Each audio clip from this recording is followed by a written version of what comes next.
আসসালামু আলাইকুম রহমতুল্লাহি বারাকাতুহু।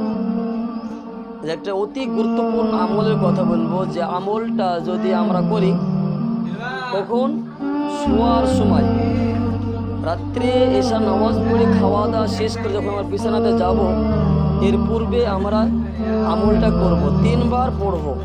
তাহলে কি হবে? আল্লাহ সুবহানাহু ওয়া তাআলা, আমি যখন ঘুম থেকে উঠব, আল্লাহ সুবহানাহু ওয়া তাআলা আমার জিন্দেগীর সমস্ত গুনাহ মাফ করে দেবেন। সুবহানাল্লাহ, এত মূল্যবান আমল, না শুনে যাবেন না। ভিডিওটা পুরো দেখতে হবে, তবে আমলটা আপনি বুঝতে পারবেন যে আমলটার পড়ার কারণে, যে দোয়াটা পড়ার কারণে আপনার জিন্দেগীর গুনাহ আল্লাহ সুবহানাহু ওয়া তাআলা ক্ষমা করে দেবেন।